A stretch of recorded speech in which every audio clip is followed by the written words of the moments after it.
Bonjour à tous, aujourd'hui on va plonger dans les coulisses de ce qui fait fonctionner vos mails, le protocole SMTP.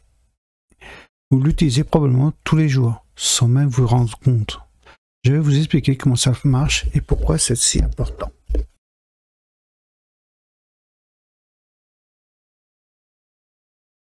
Lorsque vous cliquez sur Envoi, c'est le SMTP qui se charge de transmettre votre message et de déposer dans la boîte de réception de la personne destinataire. C'est un peu comme un facteur numérique qui s'assure que votre message part du bon endroit et arrive à destination. C'est grâce à lui que vous pouvez rester en contact avec vos amis et que vos collègues et de vos collègues par des mails.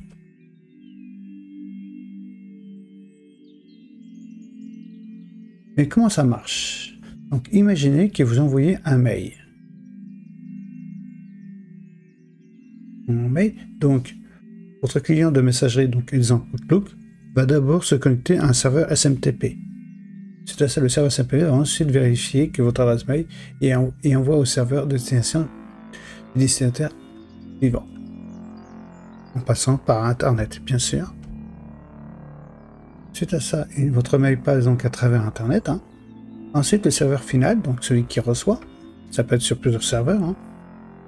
C'est donc ce serveur final le livre directement à la boîte de réception du destinataire. Ce processus se fait en quelques secondes et pourtant, il y a plusieurs étapes cruciales à chaque transfert. Par exemple, vérifier que l'adresse mail existe et que l'endroit où vous envoyez existe aussi, bien sûr. Sur la sécurité et l'authentification, car le protocole SMTP n'est pas sécurisé par défaut, ce qui peut rendre les messages vulnérables aux interceptions.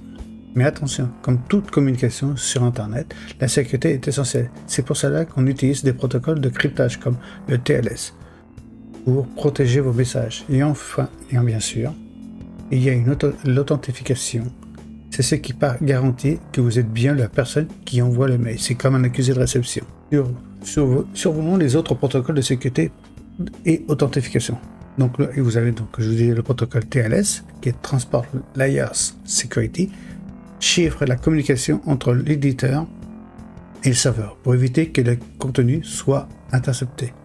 Vous avez aussi le protocole SPF, Sender Policies Framework. Il y a aussi le DKIM, qui est Domain Key Identified Mail, et DMAX. Ces protocoles d'authentification permettent de vérifier si l'identité de l'expéditeur est réduite et réduire les spams et le phishing. Le filtrage, vous avez aussi le filtrage anti-spam. Le serveur vérifie la réputation de l'expéditeur et analyse le contenu pour les messages non sollicités. De plus, des systèmes d'authentification comme SPF et DKIM permettent de vérifier que l'expéditeur est bien celui qui prétend être, bien sûr, limitant ainsi le risque de spam et de phishing. Le filtrage anti-spam est également une mesure cruciale. Il analyse le contenu de l'expéditeur pour bloquer les messages non sollicités, par exemple des pubs ou le spam, anti-spam contre les phishing. J'avais fait une vidéo là-dessus qui expliquait que c'est le phishing. Il est là pour vous protéger. Donc comment configurer un serveur messagerie? On va faire une démonstration. Maintenant que vous prenez le principe et passons à la configuration. Je vais vous montrer comment configurer un serveur SMTP sur votre site client de messagerie. C'est assez simple. Et une fois fait, vous aurez un contrôle total sur l'envoi de vos mails. Prenons l'exemple de l'utilisation d'un client comme Outlook ou TeamDR. Vous devez saisir les informations du serveur SMTP depuis définir le port et vous assurer que les paramètres de sécurité comme le TLS sont activés. Cela vous permet d'avoir un contrôle total sur l'envoi de vos mails. Donc on va passer directement sur mon serveur, sur le PC virtuel. Donc là, c'était là-dessus. C'est vrai que maintenant avec Outlook, comme d'habitude, ça va très vite. Donc vous cliquez par exemple sur ajouter un compte. Il va nous demander d'ouvrir un compte. Donc on va choisir configuration manuelle. Et là, on va enregistrer et taper toutes les informations. Donc là, par exemple, ça va être le mot, l'adresse mail de la personne, hein, de votre compte, hein, l'adresse mail. Là, on prend celui qu'on utilisait par notre adresse mail poubelle. Hein. Bon, là, ça peut être une autre adresse. Cocher la configuration manuelle. Ça permettra de pouvoir choisir chaque élément. Alors, comme vous pouvez voir, j'avais fait une vidéo justement sur le POP. Qu'est-ce que c'est le POP? Justement. J'ai fait une vidéo qui expliquait. Il va pas tarder d'ailleurs à être publié. Non, je crois même qu'il a été publié déjà. Donc, vous choisissez POP. Et là, vous tapez le mot de passe. Justement, vous a été fourni. Là, on s'en fout. On tape le mot de passe. Et normalement, il va faire le travail à votre place. Normalement, il y a très longtemps de ça, on devait choisir. C'est sûr, c'est un mot de passe sécurisé. Comme vous pouvez voir, vous voyez, c'est un certificat qui est derrière. Il contrôle. Donc, vous êtes configuré donc votre messagerie, c'est terminé. Il a créé un deuxième, c'est pas trop grave, c'est pas alarmant. Et voilà. Là, vous allez recevoir vos mails, etc. Normalement, quand vous configurez une messagerie, ça vous donne certaines informations. Essayez de voir si je peux vous le montrer d'une façon différente. Je bascule sur un écran, comme ça je vous fais voir.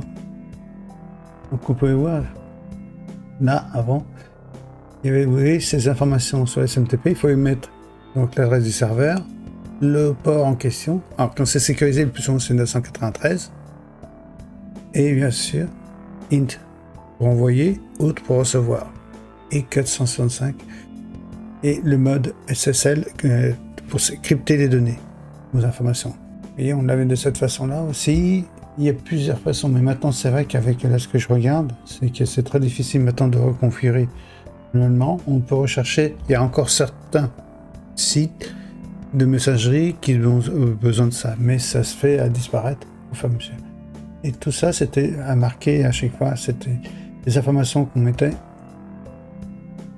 précisément pour préciser l'adresse, l'adresse de sortie, donc le POP 3, le configurer, le SMTP. POP, comme je vous ai expliqué, c'est pour recevoir, et SMTP, c'est pour envoyer les mails. Tout ça, c'est des paramétrages qui se faisaient maintenant. C'est vrai que dans le monde moderne où on l'est, ça se fait automatiquement. Ça se configure automatiquement. Donc revenons sur la suite de nos explications. Les erreurs qu'on peut trouver les erreurs courantes qu'on peut trouver dessus. Donc, dans le protocole SMTP, peut parfois générer des erreurs. Par exemple, vous avez peut-être vu une erreur 550 indiquant que la boîte aux lettres du destinataire est introuvable. Cela arrive souvent à cause d'une faute de frappe ou parce que l'adresse mail n'existe plus. C'est une faute de frappe. Hein. Par exemple, là, comme moi, Enrico78, vous marquez Enrico, mais vous oubliez de mettre 78, bah, il ne va pas le trouver. Ça peut arriver.